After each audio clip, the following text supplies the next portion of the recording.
नमस्कार, स्वागत है आपका हमारे चैनल पर। मैं हूं आपके साथ शेरन। दिल्ली में अरविंद केजरीवाल सरकार की खुली है पोल। 8 से ज्यादा अधिकारियों ने दिल्ली के उपराज्यपाल को चिट्ठी लिखकर दिल्ली सरकार की पोल खोली है और शिकायत की है कि कैसे सुप्रीम कोर्ट के फैसले के बाद दिल्ली सरकार और दिल्ली सरकार के मंत्री सौरभ भारद्वाज के द्वारा अफसरों को सताया जा रहा था और उनके परिवार समेत उनको दी जा रही थी धमकी। दरअसल आपके लिए बता दें कि राजधानी दिल्ली में नौकरशाहों पर नियंत्रण के मुद्दे पर सुप्रीम कोर्ट के द्वारा केजरीवाल सरकार के पक्ष में फैसला सुनाए जाने के बाद अरविंद केजरीवाल सरकार ने नौकरशाहों और अधिकारियों को परेशान करने लगी थी। इसको लेकर अधिकारियों ने उपराज्यपाल वीके सक्सेना और दिल्ली सरकार लेकर दिल्ली के एलजी से शिकायत भी दर्ज कराई है और पत्र लिखा है। आपके लिए बता दें कि जिस तरीके से आज नौकरशाहों की तरफ से ये बड़ा खुलासा किया गया है और वहीं दूसरी तरफ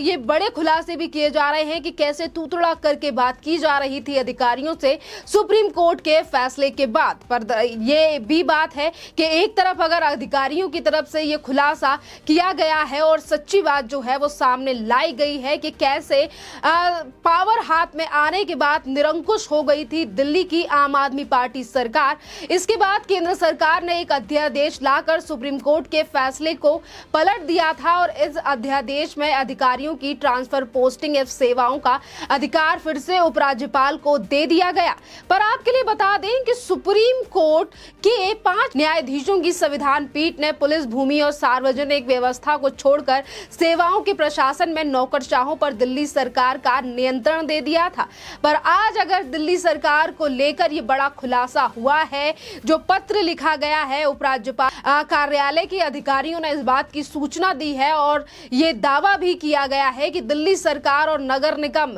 एमसीडी में तैनात कम से कम 8 अधिकारियों ने मुख्यमंत्री अरविंद केजरीवाल की सरकार पर घोर उत्पीड़न का आरोप लगाया है। आपके लिए बता दें कि मुख्य सचिव नरेश ने भी अपनी शिकायत में लिखा है कि आम आदमी पार्टी सरकार के मंत्री ने उनसे कहा कि ऐसे कैसे साइन नहीं करेगा, तेरे को करना ही पड़ेगा, इसके बाद तेरा करियर खत्म तो तेरी जिंदगी बर्बाद करके रख दूंगा। ये भाषा शैली है दिल्ली सरकार के मंत्रियों की, जिस तरीके से मुख्य सचिव को धमकी दी जा रही है। आपके लिए बता दें कि आज अगर मुख्य सचिव नरेश कुमार ने यह बड़ा खुलासा किया है कि कैसे आम आदमी पार्टी सरकार के मंत्री उनसे बात कर रहे थे, तो नरेश कुमार वही हैं, सिविल सेवा बोर्ड के जो हैं वो अध्यक्ष हैं और नरेश कुमार से ही बात करने के लिए अभी 4 दिन पहले पहुंचे थे दिल्ली सरकार के मंत्री सौरभ भारद्वाज। इस ट्रांसफर पोस्टिंग के मामले को लेकर जिस तरीके से उन्होंने एक आईएएस अफसर की तबादले को लेकर जो है वो पहले रातों रात तबादला कर दिया, फिर उसके बाद दिल्ली के उपराज्यपाल ने भी सवाल उठाया कि आप विदाउट जो है नियम पालनों के कानून के बिना जो है वो किसी का भी ट्रांसफर नहीं कर सकते हैं। और जब मुख्य सचिव नरेश कुमार के पास टाइम नहीं था तो उन्हें किस तरीके से धमकियां जो है वो दी गई और इस तरीके से बात की गई। इसी के साथ हम आपको बता दें कि उपराज्यपाल कार्यालय के अधिकारियों ने यह भी कहा है कि इस साल की शुरुआत में 2 शिकायतें प्राप्त हुई थी, जबकि और 6 शिकायतें जो है वो 11 मई को प्राप्त हुई थी। 11 मई को ही सुप्रीम कोर्ट ने अपना फैसला सुनाया था और शिकायत करने वाले अधिकारियों में आईएएस, आईपीएस और आईआरएस और दनिक्स यानी कि दिल्ली, अंडमान और निकोबार, लक्षद्वीप, दमन और तथा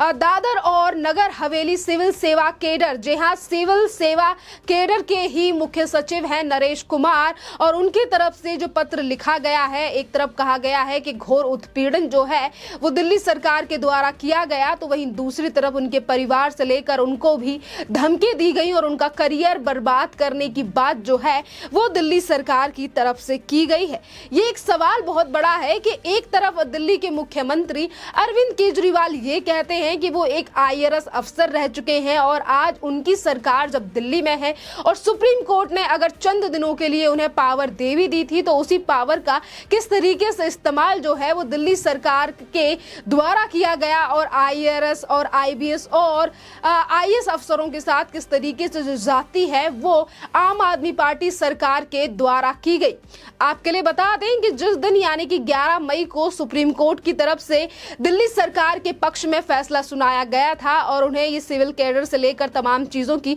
सब जो है वो अधिकार दे दिए गए थे और कहा था कि अब इन चीज़ों पर आपका अधिकार है। केंद्र सरकार और दिल्ली के उपराज्यपाल जो हैं वो बाद में मोहर लगाने का काम करेंगे। और जिस दिन सुप्रीम कोर्ट की तरफ से फैसला सुनाया गया था उसी दिन दिल्ली सरकार के मंत्री ने पूर्व सेवा सचिव आशीष मोरे का रातों रात तबादला कर दिया था, जिसको लेकर भी काफी ज्यादा हंगामा जो है वो किया गया था। और दिल्ली के उपराज्यपाल ने भी इस पूरे मामले को लेकर सवाल उठाए थे कि अगर किसी का आप तबादला करना चाहते हैं तो वो सिविल सेवा कैडर से बिना अनुमति लिए नहीं कर सकते, पहले ये मुद्दा उनके पास जाएगा। आपके लिए बता दें कि जो अफसर हैं जिन्होंने आज दिल्ली के उपराज्यपाल को चिट्ठी लिखी है उनमें से एक तरफ है नरेश कुमार, तो वहीं दूसरी तरफ शूरबीर सिंह है। उन्होंने भी एलजी कार्यालय को सूचित किया और उन्होंने कहा कि आम आदमी पार्टी की जो पंजाब में सत्ता है, अपने परिवार के उत्पीड़न के खिलाफ उन्होंने पंजाब और हरियाणा का उच्च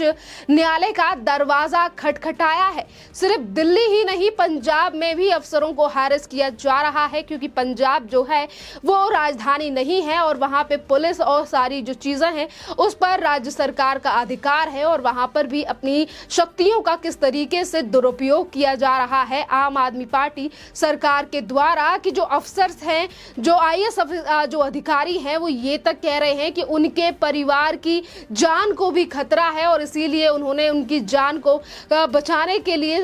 हाई कोर्ट तक में अर्जी लगाई है। आपके लिए बता दें कि जहां एक तरफ लगातार आरोप लग रहे हैं तो वहीं दूसरी तरफ दिल्ली सरकार ने इन आरोपों को खारिज करते हुए कहा है कि ये फर्जी हैं और गंदी राजनीति का हिस्सा है। वहीं हम आपको बता दें कि IPS अधिकारी और भ्रष्टाचार निरोध शाखा के प्रमुख मधुर वर्मा IRS अधिकारी और मुख्य मूल्यांकनकर्ता MCD के गृह विभाग में कलेक्टर कुणाल कश्यप और सेवा विभाग में एंडेनिक्स अधिकारी और उप सचिव अमिताभ जोशी ने भी शिकायतकर्ता में शामिल हैं। पंजाब के रहने वाले मधुर वर्मा और शूरबीर सिंह ने आरोप लगाया है कि उनके गृह राज्य में परिवारों को निशाना बनाया जा रहा है। इसी के साथ हम आपको बता दें कि कोर्ट के फैसले के बाद आम आदमी पार्टी सरकार के मंत्री सौरभ भारद्वाज ने सेवा सचिव आशीष मोरे को हटा दिया था। इतना ही नहीं, सौरभ भारद्वाज ने विशेष सचिव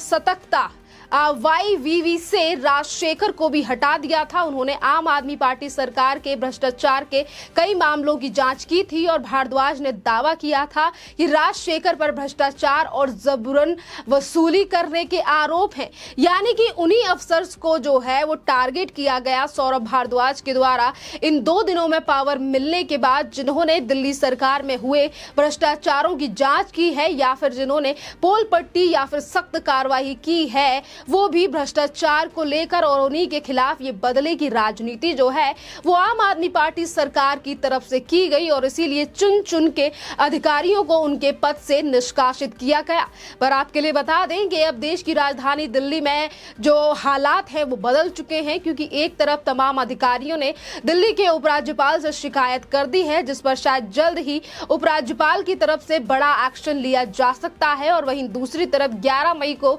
दिए गए सुप्रीम कोर्ट की तरफ से जो फैसला था, जिसमें ये तमाम चीजें जो है वो दिल्ली सरकार की तरफ से की जा रही थी, अब उन्हें भी पलट दिया गया है केंद्र सरकार की तरफ से, जिस पर उनकी तरफ से अध्यादेश लाया गया था और उस पर भी दिल्ली के मुख्यमंत्री अरविंद केजरीवाल की काफी ज्यादा जो है वो बौखलाहट सामने आई थी। और इतना ही नहीं, जो सौरभ भारद्वाज खुद अधिकारियों को प्रताड़ित कर रहे थे, आज वो ये भी आरोप लगाते हुए नजर आए कि अधिकारियों ने उन्हें धमकी दी, यानी कि उल्टा चोर कोतवाल को डांटे वाली कहावत जो है वो आज आम आदमी पार्टी सरकार दिल्ली में करती हुई दिखाई दे रही है। पर अब देखना अहम रहेगा कि दिल्ली के उपराज्यपाल इस पूरे मामले पर क्या एक्शन लेते हैं, क्योंकि आज अगर दिल्ली के पूर्व उप मुख्यमंत्री जेल के अंदर हैं, वो भी शराब घोटाले को लेकर मामले को लेकर भी दिल्ली के उपराज्यपाल ने ही CBI जांच के निर्देश दिए थे। खैर, इस पूरे मामले पर आपकी जो भी राय हो आप हमें कमेंट करके जरूर बताइए। धन्यवाद।